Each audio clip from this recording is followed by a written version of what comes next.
Pessoal, a realidade brasileira é de dificílima compreensão. Com a situação, não sabe se vota, não sabe se fica em casa. E eu vou ter intervenção. A questão é muito simples.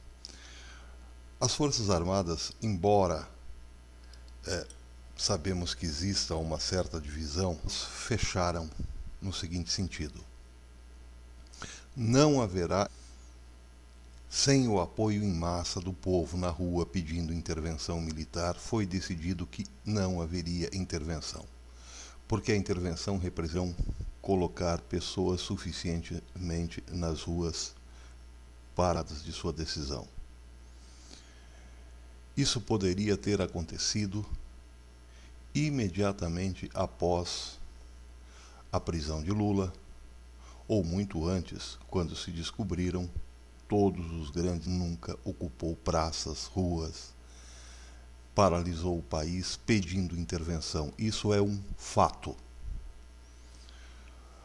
O que levou à possibilidade de uma intervenção pelo artigo 142 foi a greve dos caminhoneiros, que foi, de certo modo, desestimulada pelo Bolsonaro, principalmente, para que o Exército, ou melhor, as Forças Armadas, não fossem acionadas pelo Presidente da República.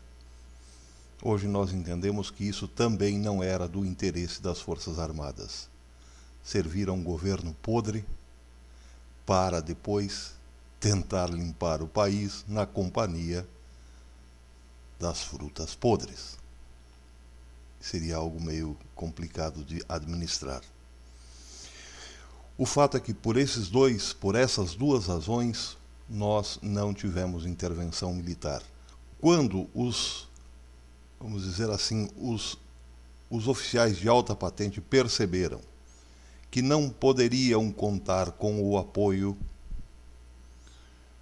da sociedade organizada, da sociedade civil, porque essa não pediria intervenção militar, resolveram fortalecer um dos pilares de Bolsonaro na política. Tanto é que o seu vice é um general. E tantas outras candidaturas surgiram a partir dali.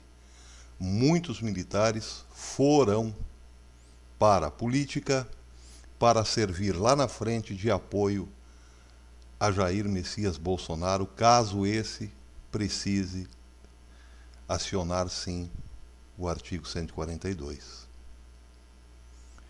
Então, não haverá intervenção militar antes das eleições. Isso é um ponto, isso é um fato, isso é algo dado, consumado, sacramentado. Não haverá intervenção militar antes das eleições, e já faltam só 13 dias. Quem ainda está dizendo o contrário não caiu na realidade, não entrou na realidade ou está simplesmente querendo enganar o povo. Isso é um fato. Porém, a intervenção, e aqui é que vem a coisa complicada, o processo da intervenção já começou.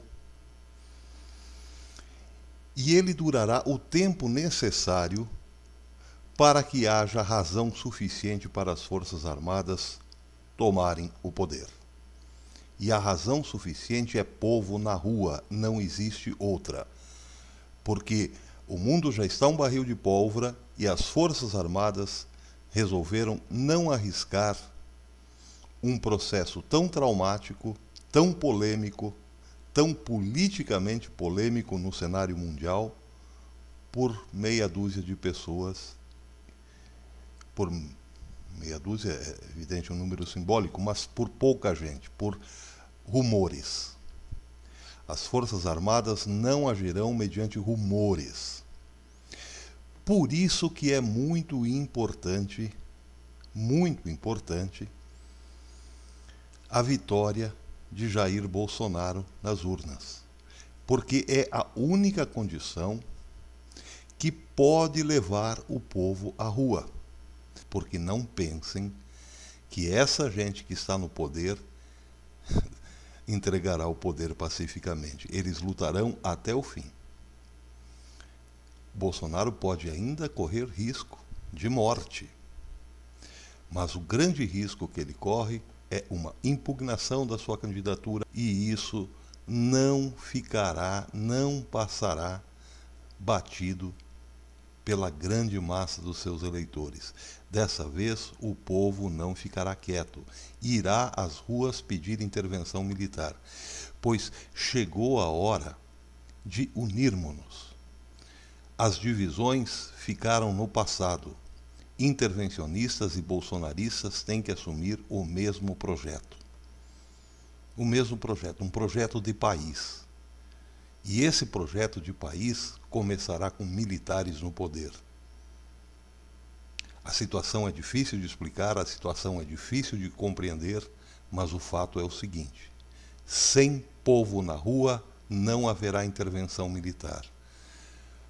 Façam qualquer coisa para impedir o Bolsonaro de chegar ao poder e haverá povo na rua. Ou então deixem-nos chegar ao poder e tentem acabar com o seu governo nos primeiros dias. Haverá povo na rua. Até depois.